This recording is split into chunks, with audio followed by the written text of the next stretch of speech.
Les vraies voix Sud Radio, 17h-20h, Philippe David. Retour des vraies voix avec Philippe Bilger, Caroline Pilastre et Boris Faure. C'est une étude Opinionway pour Bonial. 48% des Français sont inquiets concernant leur pouvoir d'achat. 36% n'arrivent pas à boucler leur fin de mois et 37% disent ne pas arriver à vivre décemment. Les centres Leclerc, dans leur observatoire des nouvelles consommations, sortent une nouvelle étude. On apprend que 49% des Français se disent à 5 € près lorsqu'ils font des courses. 72% des foyers les plus modestes et 56% des moins de 35 ans, soit 6 points de plus qu'il y a un an. Et 42% déclarent ne pas vivre décemment, plus 3% il y a un an. 55% des Français n'arrivent pas à se faire plaisir, tandis que 61% n'arrivent pas à épargner. D'où notre grand débat, montée de l'inflation, craignez-vous de vous appauvrir? Nous sommes en compagnie de Daniel Verger, responsable études et recherches du Secours catholique Caritas France. Daniel Verger, bonsoir. Bonsoir. Bonsoir monsieur. Manifestement, c'est de plus en plus compliqué de vivre décemment en France. Oui, c'est très clair. Ce que vous exprimez là dans les résultats du sondage le montre très bien.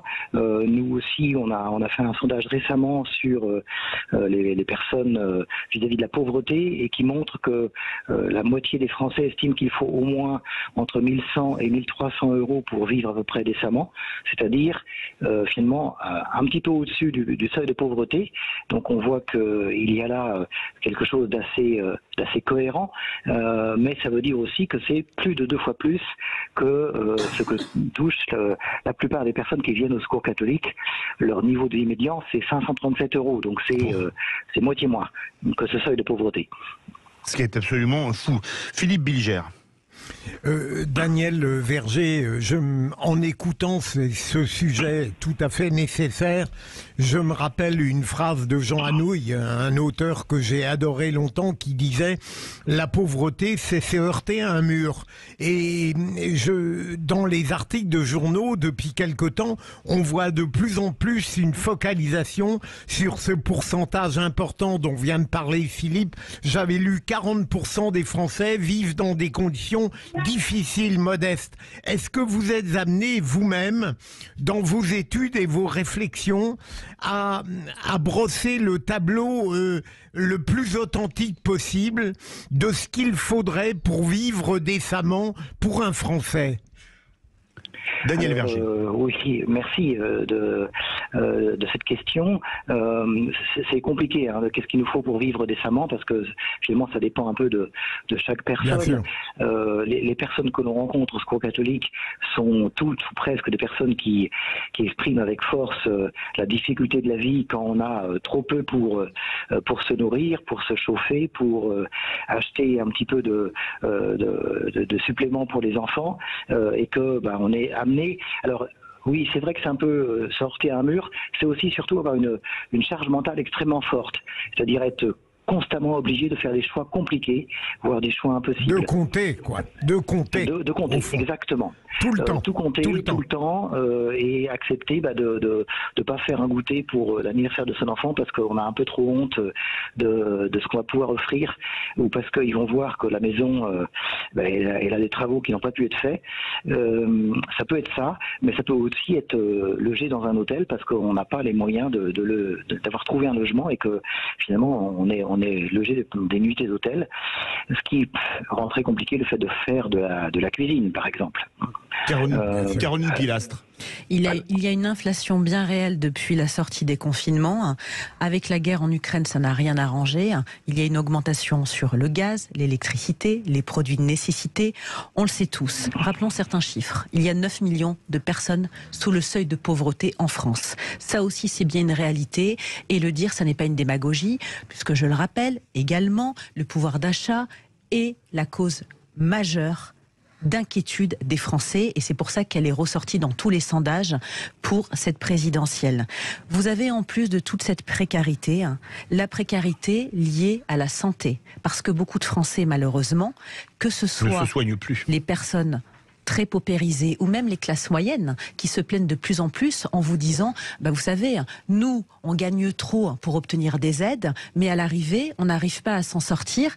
parce que on a le droit justement à rien. Donc on doit faire des choix, et choisir, c'est renoncer en permanence. Donc moi, ce qui m'inquiète, défendant la cause du handicap et connaissant le sujet de la précarité, justement dans ce domaine, qui ne fait que s'amplifier et qui est également très angoissant, c'est comment allons-nous faire pour toutes ces personnes qui ne daignent pas se soigner, parce qu'elles sont dans des choix, comme vous le disiez, Philippe, ainsi que vous, monsieur, permanents. Il faut, quand on est locataire, payer son loyer, payer ses charges, se nourrir, et en même temps parfois quand on a, oui mais ça encore j'ai envie de vous dire, se vêtir pour beaucoup de Français c'est considéré comme du superflu malheureusement, mais la santé c'est quelque chose de primordial, et vous avez des Français qui ne peuvent même pas aller chez le dentiste, on le sait depuis des années, ça mène à plein d'autres causes majeures médicalement. Donc voilà, moi je me dis, ça ne va pas faire en s'améliorant ce qui est en train de se passer au niveau de la grande pauvreté. Quelles seraient les solutions à trouver maintenant, dans le concret, pour essayer d'aider ces personnes en dehors des chèques énergie ou des chèques inflation qui sont bien, mais dans une période temporaire, éphémère. On sait très bien que ça ne va pas pouvoir perdurer. Donc voilà, moi j'aimerais savoir, monsieur, qu'est-ce que vous proposez à ces personnes en termes de priorité pour arriver à assurer un peu le quotidien? Daniel Vergier. Alors, vous avez tout à fait raison dans ce que vous dites sur la santé. Nous aussi, on le voit énormément sur l'alimentation, où s'il y a tant d'augmentation de personnes qui font une demande d'aide alimentaire, c'est bien parce que c'est une des façons de s'en sortir quand on a trop peu d'argent pour les autres dépenses. Alors, que faire? En fait, il faut augmenter, non pas par des chèques spécialisés, mais il faut augmenter le revenu des ménages les plus pauvres, et ceci de façon significative. Nous, on demande que tout de suite, il puisse y avoir une augmentation, dès le début du nouveau gouvernement, une augmentation de 30% du RSA, ainsi que d'ailleurs une augmentation de l'ensemble des minima sociaux. Ça nous semble indispensable, justement pour faire en sorte qu'on soit moins dans la survie, mais un peu plus dans des choix qui resteront très compliqués, mais qui sont un peu plus abordables. C'est dommage, le gouvernement n'a augmenté que de 1,8% le RSA au 1er avril, qui est une date traditionnelle d'augmentation. C'est la première fois que ça a été augmenté depuis un an. 1,8%, c'est très loin de l'inflation sur les 12 derniers mois, qui était de 4,5%. Oui. Donc il faut faire beaucoup plus, et effectivement il faut le faire aussi pour tous les bas salaires, quand toutes les personnes qui travaillent avec des horaires précaires. Nous on voit beaucoup de femmes seules avec enfants qui travaillent mais qui ne s'en sortent pas. Donc il faut aussi que ces salaires-là puissent être augmentés et qu'il y ait ainsi vraiment une incitation forte à l'augmentation de tous les bas salaires. Donc 30% pour le RSA, une augmentation plus large des minima sociaux et une augmentation aussi des bas salaires qui puissent être négociés rapidement.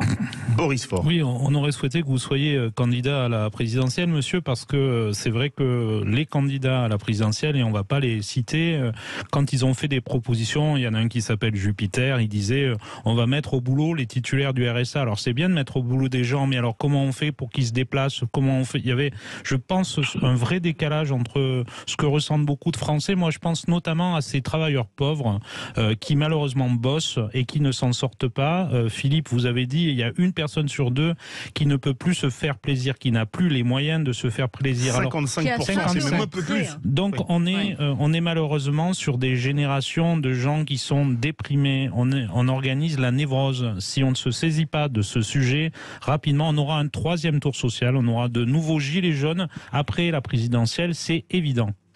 Daniel Vergier. Oui, alors vous avez raison. Et il y a là un sujet qui est insuffisamment pris en compte, et en tout cas le fait d'augmenter les revenus de façon générale, c'est-à-dire pas sur des aides ciblées qui restent utiles, bien sûr, en période d'urgence, mais faisons aussi confiance dans ce que les personnes peuvent faire, c'est-à-dire que l'avantage d'augmenter le budget général, d'augmenter les minima sociaux, d'augmenter les salaires, c'est que ça laisse les personnes choisir qu'est-ce qui est le plus important pour eux ou pour elles comme choix et comme dépenses prioritaires. Et ça, c'est essentiel de garder ce choix-là, ça fait partie de la dignité. Donc c'est pour ça qu'il faut augmenter les revenus de façon globale, générique. Et par ailleurs, il faut sans doute travailler sur les dépenses contraintes qui sont trop élevées. En fait, si on a un tel écart entre, disons, les ressources que l'on a au total et les ressources qui nous restent pour vivre, c'est parce que les dépenses contraintes sont trop fortes. Philippe Bilger veut réagir. Daniel Vergier, est-ce que lors de la campagne présidentielle, vous avez eu des relations et des dialogues avec tous les candidats? Alors, il est interdit d'en citer, Daniel Verger, hein, pas de nom. Non, justement. Tous les candidats, donc. Je ne vais pas les citer. On a eu des dialogues avec beaucoup de candidats, pas tous les candidats, mais beaucoup de candidats qui ont accepté de nous recevoir ou qui ont souhaité nous rencontrer, effectivement. C'était ça qui m'intéressait. Caroline Pilas veut réagir aussi. Oui, non, moi je voudrais faire un constat, monsieur, parce que déjà bravo pour votre travail, et puis on est 13 millions de bénévoles en France, quelle que soit la cause. Mais c'est vrai que la précarité mène à l'isolement. Et c'est ça qui est assez terrible, parce que non content que vous n'avez pas les moyens, mais en plus, vous n'avez plus de vie sociale. Donc en fin de compte, c'est le serpent qui se mord la queue, et vous avez de graves problèmes psychologiques pour essayer de vous sortir de toute cette situation qui est misérable. Daniel Verger. Oui, alors c'est tout à fait juste. Effectivement, on a tendance à se replier sur soi, ou en tout cas à éviter les contacts, et en particulier à éviter à inviter chez soi, quand on a la chance d'avoir un chez soi. Et c'est pour ça qu'il me semble extrêmement important qu'un peu tous ensemble, on travaille finalement sur le changement de regard. C'est-à-dire que cette stigmatisation qu'il y a contre les plus pauvres, et en particulier contre les personnes notamment qui touchent le RSA, elle est très fortement ressentie, et c'est ressenti comme une violence, ou en tout cas comme vraiment une blessure. Et donc, contribuer à se dire, ben non, au contraire, tendons la main et soyons solidaires, plutôt que de se rejeter les fautes aux uns aux autres, c'est vraiment le sens de retrouver les chemins de la fraternité. Nous, au Secours catholique, on dit qu'il faut prendre le parti de la fraternité, c'est-à-dire qu'on pense qu'il y a des mesures politiques et structurelles à prendre, mais qu'il y a aussi tout ce travail solidarité nationale, tout ce travail de solidarité nationale. Et l'autre, c'est soi, monsieur. Ne jamais l'oublier, en fait, quand les gens stigmatisent. Ils peuvent être déclassés du jour au lendemain. Exactement. Ça n'arrive pas qu'aux autres. Bien Les sûr vraies que voix, 18h40 de notre grand débat, montée de l'inflation, craignez-vous de vous appauvrir? Vous êtes 93,9% à dire non. On se retrouve tout de suite avec Daniel Verger, responsable études et recherches du Secours catholique Caritas France. Retour des vraies voix avec Philippe Bilger, Caroline Pilastre, Boliris-Sport, notre grand débat. Montée de l'inflation, craignez-vous de vous appauvrir? Et vous êtes 93,8% à dire oui. Ça réagit au 0826 300 300. Bonsoir Philippe. Bonsoir les vraies voix, comment allez-vous? Ça va très bien. Est-ce que vous, le sujet est lourd, est-ce que vous craignez de vous appauvrir? Bah ouais, je fais partie de ces 93%, et pourtant je suis dans la classe moyenne. Et voilà. Je vais vous poser une question indiscrète pour vous, c'est quoi la classe moyenne? Parce que la classe moyenne, c'est un concept qui est assez vaste, hein. En fait, vous avez raison. En plus, le pire, c'est que vous avez raison, mais je vais vous dire, voilà, moi, je suis marié, je suis papa de 2 filles. En dehors de mon cas, oui, moi déjà, bien sûr que j'ai peur du lendemain, mais moi, aujourd'hui, on s'accroche. De toute façon, moi, je pense que c'est une histoire de salaire. De toute façon, je pense que les salaires aujourd'hui, concrètement, on va pas se mentir. Et moi encore, on va dire que je suis, on va dire entre guillemets, on fait tout pour s'en sortir, mais c'est dur. Mais quand je vois des gens aujourd'hui avec un SMIC, voilà, dites-moi comment on peut vivre avec un SMIC aujourd'hui. Et moi, il y a surtout, je vais parler pour mes 2 filles, et ça concerne beaucoup de notre jeunesse française. Moi, aujourd'hui, je vais vous dire quelque chose. Moi, je vois, elles font des études tous les 2. Elles sont à Toulouse. Donc, vous, c'est une ville qui vous tient à cœur, monsieur. Oui. Hein, on va dire. Donc, oui. Vous voyez, j'ai 2 gamines qui triment. Elles font des boulots de merde parce qu'il faut faire les études. Nous, on est là à aider, mais beaucoup de parents font ça. Mais vous savez, nous, on compte dès le 15, on compte. Hein. Et pourtant, mais moi, aujourd'hui, franchement, je suis très inquiet pour cette jeunesse. Je suis très inquiet je vais serrer les boulons avec mon épouse pour arriver jusqu'à la retraite, mais franchement, moi je vois, et je vais vous faire une remarque et après je vais vous laisser la parole parce que voilà, j'ai dit ce que j'avais à dire, mais je vais vous donner un exemple. Moi, ma maman, elle a élevé 4 enfants dont je fais partie toute seule, d'accord? Oui. Avec un salaire. Oui. À l'époque, c'était le franc, oui. D'accord? Je vais vous dire un truc, et pourtant elle a trimé ma mère. Hein. Et j'avais l'impression que je vivais mieux quand j'étais à cette époque-là. Alors certes, il n'y avait pas tout ce qu'il y avait aujourd'hui, mais ma mère, avec un salaire de 7 000 francs, elle a élevé 4 gosses. Aujourd'hui, vous prenez une famille, comme les gilets jaunes que vous avez cités tout à l'heure. Moi, j'y suis allé parce que je voulais voir ces gens-là. Le nombre de femmes que j'ai vues isolées, à faire des métiers à temps partiel, à élever des gamins qui, des fois, n'avaient même pas ce qu'on appelle quand il y a des séparations, j'ai même perdu le terme là. Les divorces. La pension alimentaire. Les pensions alimentaires, les oui. pensions alimentaires. Mais on se rend même. Enfin, moi aujourd'hui, je me pose une question. Est-ce que les gens qui sont au pouvoir depuis plus de 20 ans se rendent compte entre tout l'état de la société et ce qui se passe aujourd'hui? Là, les gens, heureusement qu'il y a des gens du Secours catholique, heureusement qu'il y a des bénévoles du Resto du Cœur, heureusement qu'il y a des voisins qui encore trouvent le moyen de parler. Enfin, moi, je vous fais un constat de la société aujourd'hui, mais et encore, je me suis préservé parce que je me suis à l'écart. J'ai fait des sacrifices parce que je veux me protéger de tous les sujets que vous avez abordés, là, la violence, etc. Mais moi, je vous dis, on n'y est pas loin. Je vous l'ai dit une fois sur votre antenne. Ouais. Le 3e tour social, il sera après l'élection de Macron, parce qu'il va passer. Et vous verrez ce que je vous dis. On n'y est pas loin. On est au bord du précipice. Alors, là, tout ça, toutes les aides, c'est un pansement sur une jambe de bois. Moi, j'ai ma fille aînée, et on lui a accordé des aides suite aux différents trucs de Macron. Et ben là, vous avez la CAF qui lui a demandé de rembourser des aides parce qu'ils se sont plantés. Ma fille, elle gagne 450 balles par mois. avec un job étudiant. Alors, merci beaucoup Philippe de Fontainebleau. Vous avez cité le nom d'un candidat, donc je cite le nom des 11 autres. Nathalie Arthaud, Philippe Poutou, Fabien Roussel, Jean-Luc Mélenchon, Anne Hidalgo, Yannick Jadot, Valérie Pécresse, Nicolas Dupont-Aignan, Marine Le Pen, Éric Zemmour et Jean Lassalle. Et désolé, il faut respecter les règles, mon cher Daniel Verger.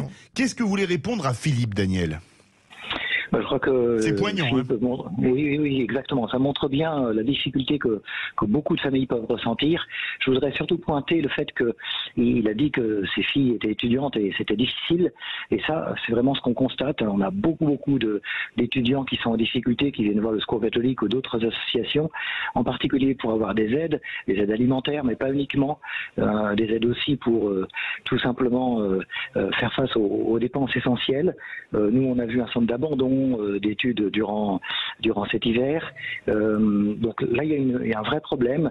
Alors évidemment, quand on peut trouver un petit boulot, ça permet de tenir, mais c'est parfois au détriment de la qualité de ce qu'on peut faire comme études. En tout cas, la pauvreté étudiante, c'est vraiment quelque chose qu'on constate aussi monter fort. Philippe Bilger voulait dire quelque chose, Boris Faure aussi rapidement. Oui, très vite, j'ai été un peu étonné, et peut-être que c'est justement une des dérives dépréciatives d'aujourd'hui, c'est que ça n'est plus seulement la pauvreté qui fait peur, mais la dégradation du niveau de vie, même quand on est au-dessus, quoi. Daniel Verger me le confirmera sans doute. On a peur, même quand on a un niveau de vie qui n'est tout de même pas catastrophique par rapport à tant d'autres. La classe moyenne est de plus en plus moyenne inférieure, Daniel Verger ? En tout cas, elle a de plus en plus de la crainte sur l'avenir, ça c'est vrai, la précarisation, c'est quand même l'incertitude par rapport à l'avenir. Alors sans doute que le contexte, disons, géopolitique, sanitaire, etc., joue dans ces derniers mois, mais c'est aussi une réalité assez forte que l'on retrouve, et là je crois qu'il y a vraiment une interpellation pour nous tous. Finalement, la protection sociale, elle a voulu, au sortir de la guerre, où on n'était pas plus riche, mais elle nous a promis, par le fait d'être solidaire, de se libérer de la peur du lendemain. Je crois vraiment qu'on a retrouvé les chemins pour se libérer de la peur du lendemain, sans doute par plus de solidarité, mais aussi par des innovations en termes de rencontres et de pouvoir compter les uns sur les autres. Boris Faure. Oui, on a beaucoup raillé les gilets jaunes pour leur violence notamment. Je crois qu'en réalité, on est passé à côté du message de cette France en colère qui était effectivement le pouvoir d'achat, l'appauvrissement. Et dans le cas de notre auditeur, ce qui est très triste, c'est que finalement la précarité se transmet. C'est-à-dire il a ses filles qui sont obligées elles-mêmes d'avoir des emplois certainement précaires, sous-payés d'une certaine manière. Moi, quand j'entends parler d'emplois à 450 €, je suis syndicaliste, je dis non, quoi. C'est juste pas possible. C'est des emplois de survie, ce n'est pas possible dans la France de 2022. Donc voilà, monsieur, ce n'est que des mots, mais toute ma solidarité avec vous. Daniel Verger, le mot de la fin. Le mot de la fin, c'est sans doute de se dire que il faut pouvoir, comme je l'évoquais, changer un peu notre regard sur les personnes les plus en difficulté. C'est très très important pour elles de se sentir accompagnées, de se sentir aussi avec la possibilité de demander un coup de main et de savoir que la réponse sera positive. Déjà, si on arrive à faire ça, ça sera quand même une bonne chose. Et ça permettra de passer des moments qui seront difficiles. Je pense qu'on va vers des temps assez difficiles, mais soyons solidaires les uns avec les autres. Ça permettra de passer ce cap. La considération humaine. Exactement. Merci beaucoup, Daniel Verger, responsable études et recherches au Secours catholique Caritas France. Verdict sur Twitter, le grand débat, montée de l'inflation. Craignez-vous de vous appauvrir? Et vous êtes 94,1% à dire oui.